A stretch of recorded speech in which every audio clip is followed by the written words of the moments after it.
Oi, gente, tudo bem? Sejam bem-vindos ao Estatisticast. Eu sou a professora Fernanda Maciel e esse é meu podcast de estatística e dados. E aqui eu trago convidados que são especialistas nas suas áreas para falar sobre suas carreiras, histórias e assim incentivar você que está querendo entrar para essa área, você que já está nessa área e querendo aprender mais sobre oportunidades e ver o que o pessoal está fazendo aí, quem sabe te inspirar a subir, crescer mais nessa carreira. O convidado de hoje é o Luiz Gustavo Malperi. Ele é cientista de dados na Expedia, aqui nos Estados Unidos. A Expedia é a dona da Expedia e Hotels.com no Brasil. E uma curiosidade é que há 3 anos a gente fez um bate-papo, né, com quase um podcast no meu canal no YouTube há 3 anos, gente, lá no passado, quando era tudo mato, eu estava começando e ele também. Inclusive, ele estava, na época, terminando a faculdade de Ciências de Dados. Então, é agora como se fosse assim, uma parte 2. Se você tiver curiosidade em saber como é fazer uma faculdade de Ciências de Dados nos Estados Unidos, que foi o que ele fez na Universidade na Flórida, eu vou recomendar que você assista aquele episódio que vai ficar marcado aqui embaixo. E aqui é uma atualização, já é mais falando sobre sua carreira e como é trabalhar numa empresa grande assim nos Estados Unidos, ele como brasileiro, né? Gustavo, seja bem-vindo ao Statisticast. Agora, depois dessa longa introdução, se apresente aí para o pessoal com as suas palavras. Oi, Fernanda, tudo bom? Faz tempo. A gente tava, antes de começar o podcast, vendo há quanto tempo fazia que a gente tinha feito o primeiro. A gente achava que ia ser 2 anos, e a gente viu que eram 3 anos. Então a gente ficou, tipo, muito surpreso, porque o tempo passa muito rápido e as coisas mudam muito. Então é bem legal voltar aqui pra não só dar esse update, mas também ter uma conversa. Acho que vai ser bem diferente do que a gente teve da última vez, porque a última a gente estava falando sobre início de carreira, hoje a gente já vai mudar para uma trajetória, uma carreira que já está construída e avançando. Então, acho que tem muitas coisas que eu aprendi durante esse caminho que é interessante compartilhar, e coisas que eu continuo aprendendo, e coisas que traz meu interesse, muita coisa que eu descobri durante esses últimos anos. Então, vamos conversar aqui sobre. Animado. Vamos, é isso aí. Então, vamos começar do começo. Como que você começou a sua carreira? Por que você escolheu fazer uma faculdade de ciências de dados? E, de repente, até dar uma palhinha, né? Por que que você veio fazer? Você sempre morou no Brasil. O que que você veio fazer aqui? Você já falou sobre isso no primeiro podcast, mas só a palhinha para entrar no assunto, né? Onde você está hoje no momento. Bom, claro. Primeiro, quando eu tava no Brasil, apareceu a oportunidade para mim, então eu fiz toda a preparação, já tinha a base do inglês, já tinha um interesse na área de exatas, e apareceu essa oportunidade para eu conseguir uma bolsa na faculdade da Florida Polytechnic University. Então eu fui, uma bolsa de 100%. De tuition, e isso abriu uma porta muito grande, né? Porque é muito difícil eu conseguir uma bolsa em tuition tão grande, então a resposta era muito simples. Óbvio que eu fiz muitas coisas para que essa oportunidade, essa porta se abrisse. Então, quando ela se abriu, eu disse sim. E eu acabei começando como business analyst na minha formação. E quando eu estava fazendo as minhas aulas iniciais, eu tive um interesse maior por estatística, essa área. E então foi quando eu comecei a pesquisar mais e vi que eu tinha muito mais interesse nessa parte dos números, da parte de exata, porque eu estava realmente sentindo que estava faltando um pouco no outro curso, então eu fiz a transição. Foi uma transição muito simples, porque foi no começo, então eu não tive nenhum prejuízo em carga horária, em matérias adicionais, então para mim foi uma escolha bem, bem fácil.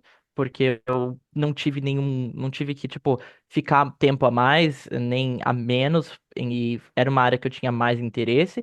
E acabei fazendo, foram 4 anos de faculdade, foram anos muito bacanas, assim, e passou muito rápido, né? E aí você terminou a faculdade e sabendo que queria ser um cientista de dados. E por estar nos Estados Unidos, escolheu ficar aqui, foi mais ou menos isso. Sim, eu fiz 2 estágios na área. Primeiro foi numa startup e depois foi em uma empresa grande na Alstom Group, que é uma empresa que faz trens. Talvez, não sei se você sabe, mas faz alguns trens em São Paulo. Esse foi meu primeiro estágio como definitivamente data scientist, fazendo coisas voltadas para machine learning, fazendo coisas voltadas como as nossas responsabilidades normais, montar dashboard, montar análise, e tudo mais. E aí acho que os estágios eles dizem para você se você tá na área certa ou não, porque se você termina o dia cansado, sem ânimo para começar o dia seguinte, talvez você não esteja na sua área, mas não era o caso comigo e acabei seguindo na área, entrei. É, Na época eu estava no visto de estudante e eu tinha 3 anos de permissão de trabalho. Fiz meus anos de permissão de trabalho e consegui mudar o meu visto para um outro visto, o H1B, que é um visto para eu ficar aqui apenas trabalhando. Então, eu não sou mais estudante, agora eu sou um, uma pessoa, ion- Uma pessoa que trabalha, uma uma pessoa com pessoa que emprego. trabalha. Tem o termo técnico, um alien resident. Uhum. Tem uns termos que eles inventam. Quando eu cheguei aqui também, eu sempre tinha que preencher os formulários, aí eu sempre era o alien. Eu sou alien, eu não Você é sou alien. residente ou você é alien? Eu sou alien, você é alien. Eu por um tempo eu era não alien, aí eu virei alien agora, mas deixa a gente bem confuso. Mas E então, falando um pouquinho sobre isso, né, sobre para o pessoal que tem interesse em de repente em trabalhar fora, eu sei que não é bem a sua área porque você já estava aqui. Qual é a diferença que você vê de você que já estava aqui procurando um trabalho aqui e você não é não ou não era, né, um cidadão americano, é um brasileiro e um brasileiro que está vindo do Brasil? Qual é a diferença entre essas pessoas? Bom, acho que estando agora no mercado e trabalhando na empresa em si, eu consigo ver casos diferentes e pessoas que tiveram caminhadas bem diferentes da minha e pessoas que tiveram caminhadas similares. Eu vejo gente que entrou aqui como estudante, fez a sua faculdade e foi pelo caminho do F1 com o APT, que foi o que eu comecei. Teve gente que começou trabalhando numa multinacional no Brasil e depois de um tempo trabalhando nessa multinacional, a multinacional fez o sponsor, o patrocínio do visto, e essa pessoa veio para os Estados Unidos no visto L1. E também vejo gente que é, isso é bem específico para os Estados Unidos, porque tem outros países que são bem mais fáceis de você conseguir ir, mas vejo gente também que conseguiu a loteria do H1, e aí quando conseguiu a loteria do H1 veio, porque tem esse detalhe também, nem todos os vistos aqui, apesar de ter uma empresa te patrocinando, te aplicando, você consegue ele de visto e pronto, você tem uma loteria e tem uma porcentagem, uma probabilidade de você conseguir ou não. E isso aconteceu comigo, né? Nem, a conversa nem era sobre isso, mas aproveitar um parênteses, né? Porque muita gente fica curioso. Eu estava estudando aqui e eu consegui um trabalho e o meu trabalho estava patrocinando o meu visto. E assim, gente, rola advogado, rola aí Sim. alguns dinheiros altos para a empresa dar o visto para você. Mas não é assim, a empresa dá o visto, você conseguiu. Existe um número máximo no país. Então, tem muito mais gente querendo visto do que aquele número máximo. Então, existe um sorteio. Eles pegam o nome todo, da galera toda, faz aí o sorteio do baú, e aí você pode ser sorteado ou não. E Quem quer visto? e esse sorteio é uma vez ao ano. Uma vez por ano. Não é assim, eu não passei no sorteio, vou tentar de novo. Tem que esperar o ano que vem.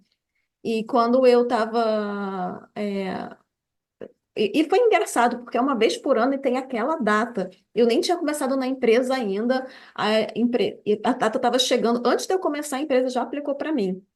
Que foi o E H1 que você fez? foi. Mas eu não consegui o visto. No meu ano, a chance de conseguir era 50-50. Tinham duas vezes mais pessoas aplicando do que o número. E O aí eu seu não. ano tava muito bom. Tá, isso é muito tempo, são É, ancianidade, né? Isso foi há muito tempo, porque cada ano vai acumulando, porque a pessoa tenta de novo ano que vem, tenta de novo ano que vem, então o máximo ali não muda, ou muda muito pouquinho, né? Mas o número de pessoas aumenta bastante. E no primeiro ano eu não consegui, eu fiquei trabalhando com o meu visto de estudante, e acabou que no segundo ano eu nem apliquei, porque eu acabei fazendo, de resolver fazer doutorado, então eu acabei saindo da empresa e não tentei de novo. Mas a minha colega, por exemplo, eu tinha uma colega chinesa, no primeiro ano, junto comigo, ela não conseguiu, e aí no segundo ano ela conseguiu. que coisa Então, boa. a gente nunca sabe, né? E também, se você não consegue, é aquilo. Você tem 2 meses para fazer suas malas e ir Pois embora. é. A gente que é da área de STEM, a gente tem 3 chances, mas tem gente que não é da área de STEM, vai ter só uma chance. O meu caso, o meu primeiro ano, a empresa que eu estava trabalhando não aplicou. Aí eu mudei pra Expedia. Aí meu segundo ano aplicou, só que acho que ano passado, foi ano passado, ou retrasado, na verdade. Foram 1 milhão de pessoas na loteria e para 60 mil vagas, porque o meu era de bachelor. Se você é grad, você tem 20 mil vagas a mais, então Pouco vai de mais. 60 para 80. Então a chance era muito baixa. Aí eu não sei como eu dei muita sorte, eu consegui, aí eu falei, já que eu consegui, vamos viajar para comemorar, né? A gente sempre arranja uma desculpa. Então você está no trabalho ideal. Vamos falar um pouquinho do seu trabalho, então. Você trabalha numa empresa de viagens, fazendo previsões de viagens. E como é que é? Fala um pouquinho do que você faz na empresa. Bom, esse meu cargo atual, eu gosto de falar que todos os meus cargos de cientista de dados foram bem diferentes um do outro, e acho que a parte mais comum, o denominador mais comum que eu tive entre meus cargos foi a parte da análise. Todos os cargos que eu fiz fizeram, tipo, eu tenho que fazer análise, mas modos diferentes de análise. Tendo a análise lá, todo o storytelling com dados, que é uma parte super importante. O meu cargo atual, acho que é a parte mais específica dele que eu tenho em relação a todos os meus outros cargos, ele é um cargo muito focado na área de experimentação e A/B testing, teste A/B. Então, faço muito teste estatístico e acabo coordenando com gerentes de produto, gerentes, toda a parte da experimentação online do aéreo da Expedia. Então é muito interessante como eu acabei indo de um cargo que não tinha a ver com essa parte para um cargo que é muito sobre isso. E eu acho que eu tô gostando bastante, assim, já são 2 anos nesse cargo e a evolução dentro da área tem sido muito grande. Ai, que demais. Você trabalha, então, é tipo experimentação, é para a experiência do usuário, é para oferecer o melhor para ele, né? Porque a Expedia, ela vende, você pode buscar hotel e voo e carro, então seria algo nesse sentido? Isso, eu vou te dar um exemplo. Por exemplo, vamos lá. Você quer buscar um voo, aí você vai lá, você escreve lá a sua rota. Então você vai estar indo de São Francisco para São Paulo. Aí você colocou lá a sua rota. E a gente vai mudar só uma coisinha pequena na experiência do usuário. Então, vamos lá. Quando você está pesquisando o seu voo, o exemplo mais simples, a gente vai trocar a cor do botão de azul para verde. Aí trocou a cor do botão de azul para verde. A gente vai ver se mudar a cor do botão de azul para verde vai aumentar o número de gente comprando, vai aumentar o lucro na compra. Eu acho que esse é um jeito muito bom de definir. A gente vai ter 50% dos usuários vendo a experiência anterior, 50% dos usuários vendo a experiência atual. E aí, baseado nessa comparação entre esses dois grupos, a gente consegue ver se um grupo está tendo mais sucesso, menos sucesso, ou se a gente não tem a gente não consegue tirar nenhuma conclusão baseado na quantidade de grupo de pessoas em cada grupo que a gente tem, porque a diferença é muito pequena para ser observada. Então, acho que é um resumo aí. É um resumo do que o teste AB, o teste AB faz, né? É, Então, tentei trazer um resumo prático. é. E assim você melhora, né? O site, né? O exemplo que você deu, a cor de um botão, tudo é feito baseado nesse. É, Então, quando eu vou lá para Expedia, se eu for buscar um voo, eu sei que por trás tem os seus dedos mágicos lá, escolhendo você a cor que eu vou selecionar. você provavelmente está em alguns experimentos.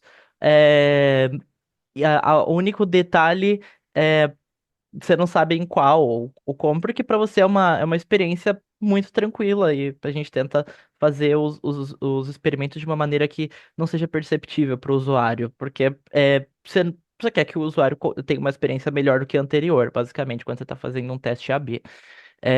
De qualquer forma, é um pouco mais complexo do que a cor do botão. Eu dei, acabou sendo um exemplo mais simples, porque geralmente acabam sendo coisas mais complexas e as metodologias que a gente aplica acabam sendo um pouco mais específicas, porque a gente tem muitos casos diferentes nessa parte de teste A/B. Acho que a gente foi num um teste Z que é o mais simples de todos, né? Uhum. E você falou sobre esse trabalho, né, que você conseguiu e teve a sorte de conseguir o visto. Antes de eu perguntar mais sobre o seu trabalho e a sua carreira, você dá uma palhinha de como que funciona o processo seletivo, né? Eu estou perguntando porque muita gente tem curiosidade sobre trabalhar fora, trabalhar nos Estados Unidos. Eu trabalho, mas eu trabalho numa universidade e a experiência na universidade é diferente, né? Nas universidades, geralmente, aqui o processo é similar. Até já falei sobre isso um pouco, mas e numa empresa? É tipo no Brasil, assim, tem 1.000 rodadas de entrevista, é uma só, é fácil, é difícil, eram muitos candidatos, se é que você sabe dessa informação. Como é que foi no Bom, seu caso? eu consigo. Eu tenho exemplos e exemplos. Mas antes da Expedia, eu trabalhei no Citibank, no Citigroup. Aquele foi um trabalho que eu estava como, sabe, como contractor? Não sei como que eu posso traduzir contractor? Eu era, não sei se terceirizado, mas Como se você não é é, funcionário da empresa, né? Você é exatamente. terceirizado.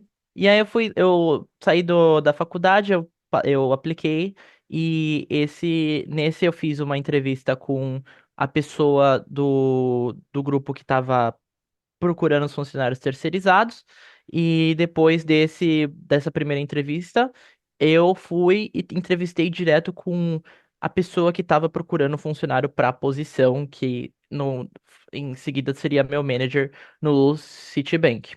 Então foi uma rodada, duas rodadas, uma de screening e uma direto com o manager, e passei e aí acabei. Esse foi o meu primeiro trabalho fora assim a faculdade e um título já gigantesco que foi analista financeiro sênior. Eu não sei como aconteceu, mas Sério? aconteceu. Eu fui para esse cargo, deu tudo certo, foi ótima experiência. E aí depois, enquanto eu estava nesse trabalho, eu depois apliquei para a Expedia, para essa vaga de cientista de dados. Deixa eu só Já abrir um parênteses aqui. Eu acho que o contractor no Brasil, o pessoal não usa terceirizado, é o famoso PJ, que o pessoal está falando muito. Ah, é CLT ou ah, PJ? é, Então, é como se fosse isso, né? é, Porque não tem não, muito faz sentido. direito, mas você tem o seu saláriozinho. Tinha meu salário, não tinha férias, não tinha nada, era Muito só bem. lá PJ, mesmo jeito, mesmo negócio. É, aí na Expedia era uma vaga para funcionário já efetivo, então eu apliquei a primeira CLT. CLT, aí apliquei e apliquei no site, fiz a primeira entrevista de, poxa, com umas meia hora falando com o recrutador, respondi algumas perguntas pessoais, falei da minha situação do visto. Você tem que eu preenchi muito formulário quando eu tô aplicando as vagas. Quando eu saí da faculdade foram uns 300, aí depois que eu tava empregado foram o quê? Eu apliquei só pra Expedia e pra Meta. Aí eu comecei o processo da Expedia. E, e aí, falei com o recrutador, meia hora. Sempre tem aquela pergunta: você vai agora ou no futuro pedir o visto, o sponsorship da empresa? Você tem que dizer que sim, porque no meu caso é a verdade. E aí, fiz todo o formulário, falei com o recrutador, respondi as perguntas pessoais e depois fui para uma hora de entrevista com o meu manager. E aí, depois dessa segunda rodada com o manager, toda aquela screening fazendo pergunta sobre seus trabalhos anteriores, uma bateria de SQL respondendo pergunta de SQL, perguntas relacionadas ao business, à estatística. Mas eh, é no papel ou no computador? Você pode rodar SQL ou era Não, foi no bloquinho de notas. teoria, né? Tudo teoria. Assim, ó, dita o esquema da table, então, ó, é uma tabela que vai ter essas colunas A, B, C, D, que conecta, e tem essa outra tabela A, B, C, D, E, e essa outra tabela. Aí começa a falar do business, que métricas você geraria, a parte teórica, e depois. Agora escreve o que você propôs. Mostra pra gente que você sabe o que você tá fazendo. Só que não tem essa, tipo, vou rodar o código, você tá dando certo. Deixa eu ver Você se tem, funciona. você tem que ver, você tem que mostrar que você tava lá. Mas pra eu chegar nesse ponto, pra passar numa entrevista dessa, eu fiz muito treino, de código no LeetCode. Então eu tava treinando muito Python e tava treinando muito SQL. Eu fiz, todo dia eu dedicava 1, 2 horas, treinava. E quando eu vi que eu tava conseguindo responder algumas perguntas do nível hard, e as perguntas do nível médio sem eu ter que consultar nada, eu simplesmente comecei a aplicar. Apliquei para dois, porque eu tava, dois trabalhos, porque eu tava com paciência, eu queria fazer uma. Sabe quando você se dedica ao processo de entrevista, você faz tudo bonitinho para você meio que você ajusta seu currículo diretamente porque a vaga pede, mostra que as suas experiências alinham direito. Então eu fiz isso, pesquisei sobre a empresa, fiz tudo o que você pode fazer para se destacar. Aí passei nesse segundo round de entrevista, e aí depois eu tive o famoso interview loop. Então foram quatro rodadas de entrevista de 1 hora cada rodada, uma seguida da outra. E cada entrevista é uma diferente, tipo, muito diferente uma da outra.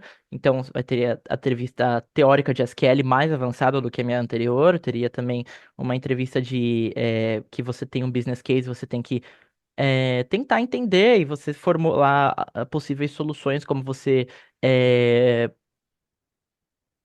addressed esse problema Você e resolve o resolve o problema. problema, obrigado. E também a parte também do seu comportamento, como que você faz em relação ao business, a produto. Então, pegam todas essas partes do seu entendimento da sua área e da área da empresa, coloca tudo separado em vários processos de entrevista. Não, é um processo longo, é um processo que você tem que se dedicar, porque tem muitas outras pessoas também tentando essa vaga. Mas deu certo. Eu imagino, né? A concorrência deve ser muito grande e o fato de você precisar do sponsor, né? Precisar do visto, tal. Porque assim, no meu entendimento, essas empresas grandes para elas não é um problema ter que ter todo esse custo para pagar pelo visto da pessoa, porque assim, para a gente, né, réis mortais, é muito caro. É Eu caro. lembro que quando eu estava aplicando, né, tinha terminado, eu estava terminando o meu mestrado, só o advogado, eu ouvi assim que o custo dele era US$ 10.000. Então é Uhum, muito alto. Para a empresa, vale a pena, para eles é tipo um investimento no funcionário. Qual é o sim. problema? Eles investirem no funcionário e quando chegar lá no sorteio do baú, o funcionário não ganhar o visto do governo. Então eles fizeram todo esse investimento, o cara trabalha ali alguns meses, ou, né, no caso, se você for da área de STEM, você pode trabalhar até 3 anos, então meio que mitiga um pouco esse custo, mas o cara vai ter que ir embora, porque ele não ganhou o visto. É. Aqui, assim, eu vejo que as Big Techs, eles têm estratégias para lidar com isso. Então, se a pessoa tem que ir embora, por exemplo, eu tô morando em Seattle hoje, eles mandariam pro escritório de Vancouver. Ou eles sempre têm alguma alternativa, se é uma empresa que é global, para mandar você para um outro escritório para tentar te reter. Ah, isso é É. interessante. Então é um ponto que chama muita atenção, porque você sabe que, beleza, se acabar daqui 3 anos, você não sai com uma mão na frente e outra atrás, você constrói um patrimônio, se eles ainda têm um plano de carreira. Mas é exatamente o que você disse. Eu vejo que as Big Techs tem muitos. Eu tenho muitos amigos que trabalham também nas outras, Google, Microsoft e tudo mais. Então, todas têm esse. Não tem esse problema para dar o sponsor no visto, e assim que consegue algum visto que já dá uma estabilidade para o funcionário, começa o processo do Green Card. Porque, querendo ou não, um jeito de você. É um funcionário que você vai ter uma retenção, porque enquanto o processo está acontecendo, o funcionário ele não vai provavelmente sair, porque a empresa está, querendo ou não, te ajudando a se manter. É um caminho muito interessante para os dois lados.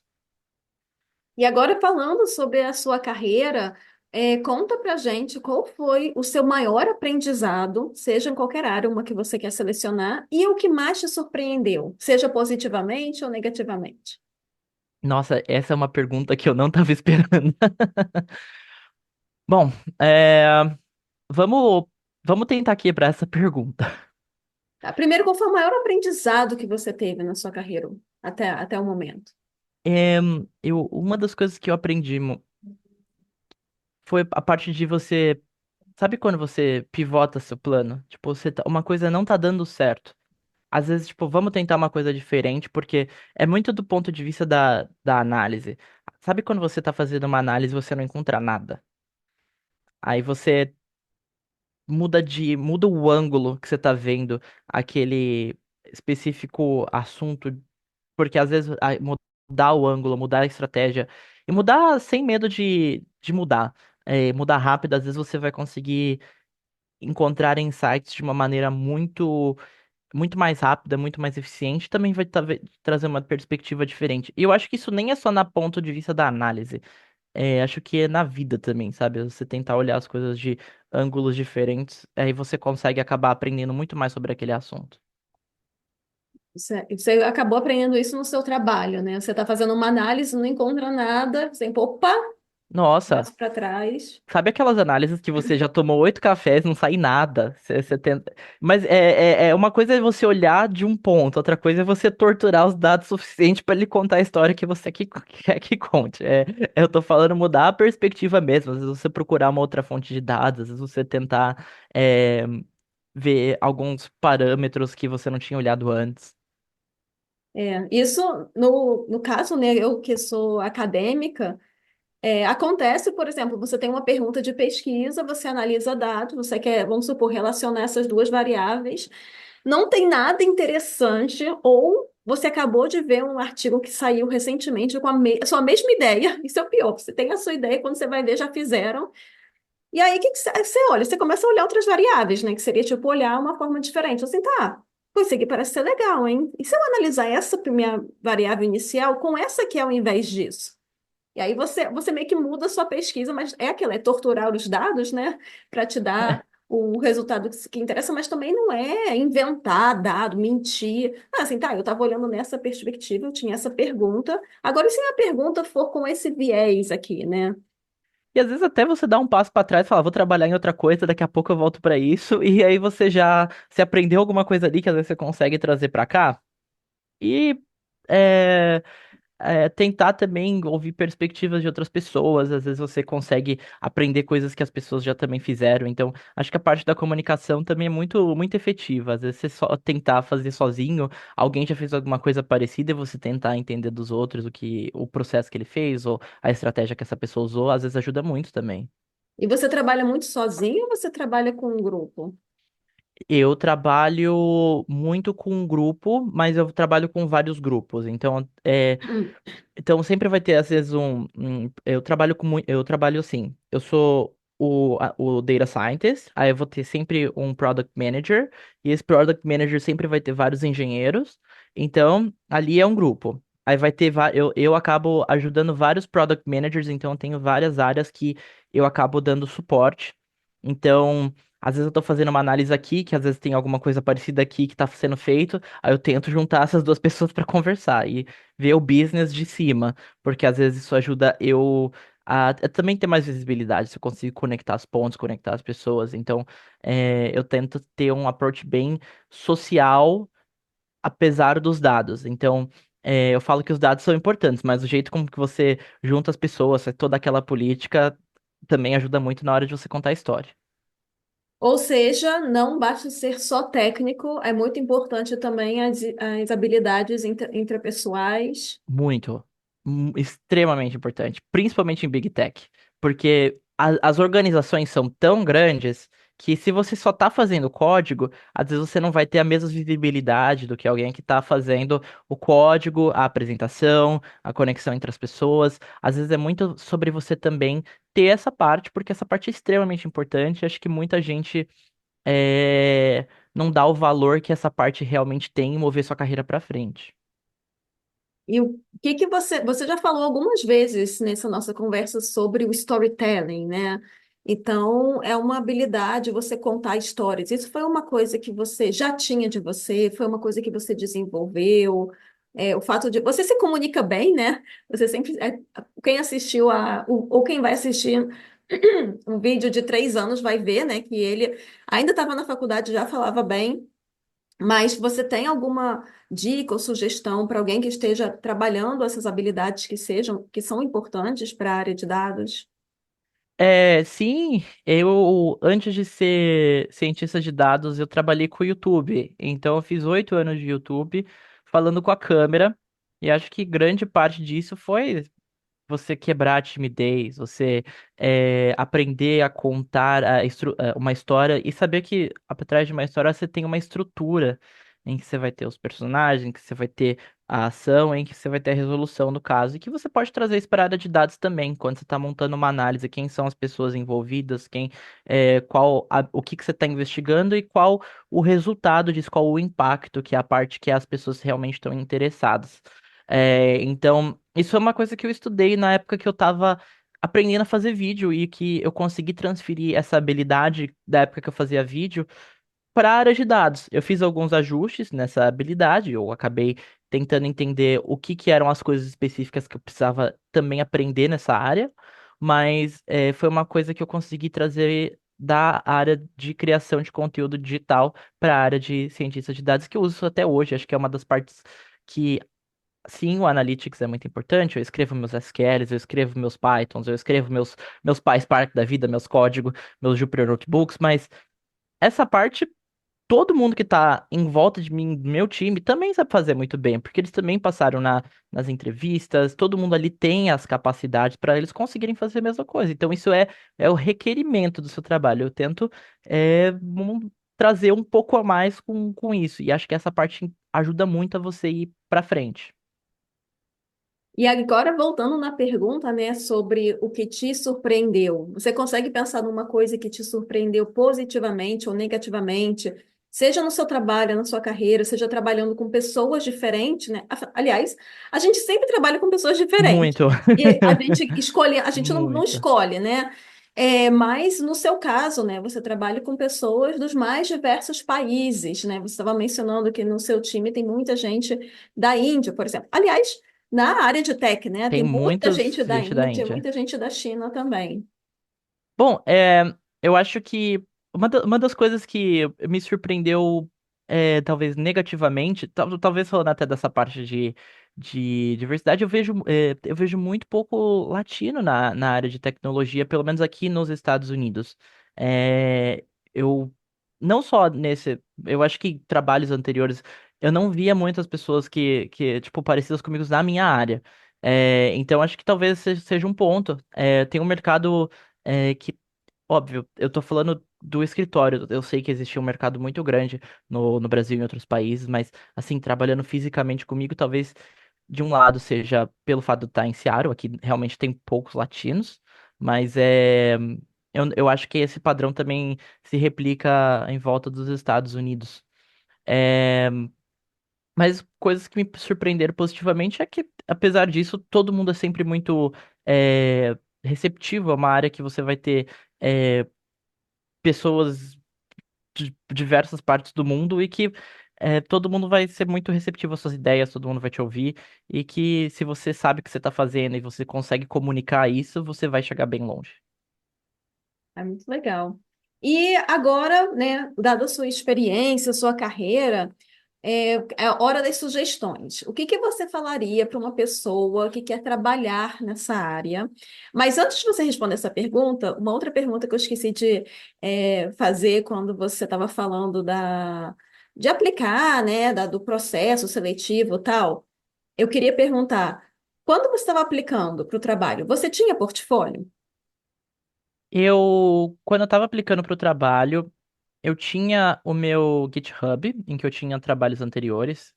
O meu portfólio, ele me ajudou mais na parte dos estágios. Quando eu cheguei no meu trabalho atual, o meu portfólio acabou não sendo verificado. O que foi verificado foram as minhas experiências de trabalhos anteriores, porque eu já tinha Citibank no meu currículo, eu já tinha outras experiências. Então, acho que essa foi a parte que foi mais levada em conta. E porque o processo foi muito padrão. Então, o processo que eu passei foi, eu fiz os códigos, e aí eu tive a oportunidade de falar de projetos anteriores, mas esses projetos anteriores eles não foram necessariamente verificados como um gustavo.com.br que eu tinha lá no meu portfólio. Essa foi minha experiência desse trabalho, mas em todas as minhas entrevistas eu falei de meus projetos anteriores, o que eu te fiz, então, sim, é importante. Essa sua pergunta, a sua resposta foi muito boa, porque assim, uma pessoa que já tem, sei lá, 5 anos de experiência na área de dados, talvez ela não vai precisar ter um portfólio atualizado. É sempre bom colocar, né? Tudo junto Uhum, ali, um grupinho, o trabalho que você faz. Mas para o iniciante, né? Eu falo isso porque muitos super dos importante. ouvintes, eles estão em transição de carreira ou eles têm interesse, tipo, eu estou começando a aprender sobre a área de dados, mas não sei, né? Tem que ter, porque como é que você prova que você sabe fazer o que você sabe, o que você diz que sabe fazer, né? Os processos de entrevista estão ficando cada vez mais exigentes, então, totalmente. Eu lembro que os meus primeiros estágios eu tinha os meus projetos documentados, então eu sempre eu tinha um slide deck que trazia o resumo, porque quem está contratando para o trabalho também não tem muito tempo para ficar lendo as suas 500 mil páginas de projeto, então você tem que resumir e falar: eu fiz isso, esse foi o impacto, eu fiz isso, esse foi o impacto, eu fiz isso, esse foi o impacto, e às vezes você vai ter lá algumas visualizações que são influentes, que são direto ao ponto, que ajudam você a contar a história do que foi feito. Então, essa parte eu já tinha, e eu usei isso quando eu estava aplicando para os meus estágios, mas no meu trabalho atual, muito das perguntas que eu respondi foram relacionadas. No seu trabalho anterior, o que você fez? Que tipo de projeto você trabalhou? Quais foram os impactos? Então, foram muito mais relacionadas às minhas experiências de trabalho anteriores do que os projetos que eu fiz, porque eu não tinha experiência ainda na área. Mas quando eu estava aplicando para os estágios, essa parte foi requerida de mim. Uhum.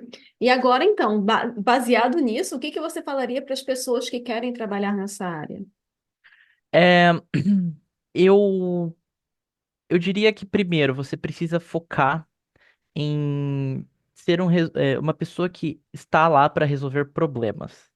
É uma coisa que eu aprendi, acho que até voltando por uma das questões anteriores, mas também acho que integra nessa eu sei várias linguagens de programação, mas nem todo o seu trabalho você vai usar todas elas, ou você vai, algumas vezes você nunca vai usar alguma que você aprendeu no passado, mas porque aquela empresa tem os seus modos específicos, então você tem que ser flexível para você aprender o que é necessário de você. Então, uma habilidade muito importante é você, basicamente, aprender a aprender as coisas rápido. Porque em muitas situações você não vai ter ideia do que está sendo falado ou da base do problema que você precisa resolver, e você precisa aprender o que está naquela base daquele problema num período muito curto. Porque o problema vai continuar lá, e se você não fizer nada, num futuro distante ou próximo, alguém vai te cobrar disso. Então você tem que ser uma pessoa que sabe resolver problemas, e na área de dados, isso pode requerer de você saber um Python, saber um SQL, saber um R, depende. Então, acho que essa foi uma das coisas mais importantes, porque eu lembro que nos meus primeiros trabalhos eu queria aprender e testar várias linguagens de programações, vários softwares, várias tecnologias, vários algoritmos de machine learning. Hoje, o jeito que eu faço o approach das coisas o que que eu preciso para resolver isso? Eu sei essas coisas, baseado nas coisas que eu sei, o que que eu posso usar para resolver isso. Então, é muito mais focado que eu preciso fazer para chegar lá do que eu quero usar isso para chegar lá, ou quero aprender isso para chegar lá. Óbvio, às vezes eu uso alguma oportunidade aqui ou ali quando eu tenho um tempo extra para resolver. Mas no começo eu tinha poucos problemas e várias ideias. Hoje eu tenho muitos problemas e eu tenho que tentar otimizar o tempo que eu tenho para resolvê-los. E conforme você vai crescendo evoluindo na sua carreira, né? Afinal, agora você já está como um Data Science 2, né? Você está na posição 2, Quase para três, quase para 3. quase para três. Na próxima entrevista você vai estar o quê? No 10? Daqui a 3 anos? Acho que eu. Tomara que manager. E a ideia é, né, conforme você vai evoluindo, né, os problemas mudam também. Quando você está no começo da carreira, você acaba sendo uma pessoa mais técnica, né? E aí depois você já é uma pessoa que, o manager, né, um gerente, ele está gerenciando. Ele não está necessariamente fazendo aquela parte técnica. Então você acaba desenvolvendo outras habilidades também. Sim, eu vejo que assim, já algumas coisas já começaram a mudar. Hoje eu já tenho, quando entra estagiário ou quando entra funcionário novo, eu já sou a pessoa que, beleza, entrou pessoa nova, você vai lá, mentora essa pessoa, prepara essa pessoa para integrar o time, conduzir treinos, mentoria para pessoas que são júnior, então entrando no trabalho recentemente, fazer transição de de alguns saberes específicos da área que eu trabalho para outras pessoas, para que essas pessoas tenham a base para conseguir realizar as tarefas. Então, eu percebo que essa parte começou a acelerar muito recentemente, e eu acho isso muito legal, porque, bom, a gente já falou muito sobre a parte da comunicação, é uma coisa que eu gosto, então é uma área que eu tô me especializando para não só saber passar esse conhecimento adiante, mas também saber gerir pessoas, porque eu vejo uma grande oportunidade no futuro. Eu acho que eh, tem muitas coisas que para você ser um bom manager você precisa aprender, e eu tô tentando adquirir todas as experiências em volta de pessoas, de literatura, porque você pode tornar a pessoa de uma vida muito ruim se você for um mau manager. E aí, se você já sabe que é uma posição que você quer estar em algum momento, né? Você está se preparando para isso e ser um bom profissional nisso, né? Exatamente. E para você sabe ser um bom profissional nisso, você também tem que saber a base do técnico. Então, o tempo ao tempo e uma hora chega, né? Exatamente. Você é bem jovem, tem bastante estrada, né? E você está se preparando aí, o que eu acho o máximo. E eu queria falar agora sobre o mercado, Gustavo. Como que você enxerga o mercado hoje em dia dessa área de dados? Você estando numa empresa mais tech, pensando, né? A gente falou um pouco sobre isso em off, né? Pô, teve uma onda da galera demitida e você permaneceu aí firme e forte, né? E como que você vê isso hoje em dia? Tipo, tá estável, tá crescendo, é, a sua percepção da visão que você tem. Bom, a minha percepção bom, ano passado foi realmente um ano na indústria de tecnologia, principalmente aqui nos Estados Unidos, em que houveram muitas demissões em massa de várias empresas, e isso realmente apertou a indústria. Eu vi amigos meus sendo desligados, não necessariamente da minha empresa, mas de outras empresas. E a indústria realmente ficou mais enxuta. Muita gente acabou, as empresas fizeram esses cortes. Muitas empresas já recontrataram, então acho que isso é um sinal positivo. Eu tive um amigo que foi demitido de uma empresa e a empresa dele hoje, tipo, um outro amigo eu vi sendo recontratado pela empresa. Então, às vezes é muita estratégia para essas empresas subirem o valor das ações, para mostrar que estão buscando cortar os custos. Mas óbvio que não é interessante estar nessa posição de você ter o seu emprego vulnerável. Então, de um lado, eu vejo os requerimentos para entrada subirem ainda mais. Eu entrei numa época que, nesse trabalho em Big Tech, em que tava todo mundo contratando, eu peguei bem o finzinho daquele ciclo da grande resignação, sabe? Que todo mundo tava trocando de trabalho, mudando para emprego que tava pagando mais. Então, rolou um freio nisso e realmente a barra subiu muito para quem tá no começo do trabalho, da carreira, é bem mais difícil. E meu conselho é realmente para as pessoas continuarem. Se eu apliquei para 300, talvez hoje eu precisasse aplicar para 500 para entrar na indústria. Mas quando você coloca o seu pé na porta, você consegue seu primeiro emprego por menos. Ele não precisa ser exatamente o que você precisava. Meu primeiro emprego eu queria que fosse cientista de dados. Eu acabei entrando no como Senior Financial Analyst, analista financeiro sênior do Citibank. E eu achei que esse seria um bom emprego que abriria portas para mim lá na frente e realmente deu tudo certo. Mas a indústria realmente apertou mais, os requerimentos subiram. Então, o que eu diria para as pessoas é: investe no inglês, é muito importante, não só para procurar emprego fora, mas também para você. O inglês vai abrir muitas oportunidades para você dentro do Brasil. É uma é uma habilidade necessária. É, outro conselho é você se treinar para entrevista. Você tem que fazer muito exercício focado em entrevista. Então, você tem que fazer um HackerRank ou um Leet Code para você fazer os exercícios. É que nem se fosse um não diria que é o Enem, porque o Enem é múltipla escolha, mas uma segunda fase de vestibular que você tem que fazer a, a escrita, mas no caso escrever código e resolver o código. Você tem que fazer e vai ter que, isso vai ser cobrado, então é uma habilidade necessária quando você está tentando aplicar para empregos que estão mais lá em cima, e eu vejo também que essa tendência está indo para alguns trabalhos no Brasil também. O portfólio, ele é necessário porque quando você está procurando o seu primeiro emprego, vão perguntar para você o que você já fez no passado e se você não tiver experiência de trabalho, você mostrar projetos e resultados e impacto, por menor que seja, mas mostrar que você tem a capacidade de gerar isso para a empresa que você está aplicando, eu acredito que isso vai te colocar na frente de outros candidatos também. E tem mais gente aplicando, tem menos vagas, então a competição é maior. E isso é uma coisa que hoje quem tá entrando na indústria tem que enfrentar, e é bem mais difícil do que era antigamente, 2 anos atrás.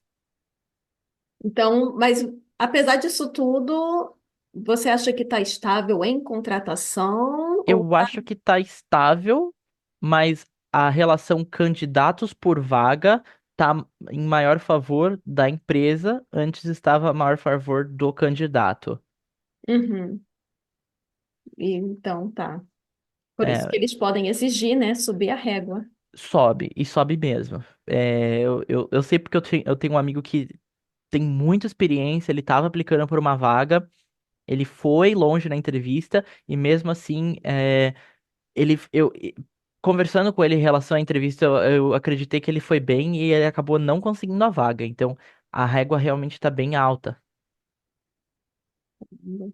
É, Falando nas Big Techs, né? das Big Techs, sim. Uhum. E não precisa ser em Big Tech, acho que quem está aplicando pode começar de qualquer empresa. É, eu comecei numa startup, depois eu fui para uma empresa de trem, aí depois eu fui para banco, aí depois eu fui para Big Tech. Então, acho que cada pessoa vai ter seu caminho e o importante é você tentar achar oportunidades que ajudem você a trilhar seu caminho. Nem sempre vai ser 100% o que você pensou, mas às vezes ela vai pelo menos te colocar mais próximo do que você quer no final. É, com certeza, né? A gente desenhando aí, tentando chegar no nosso objetivo, né? Pois é.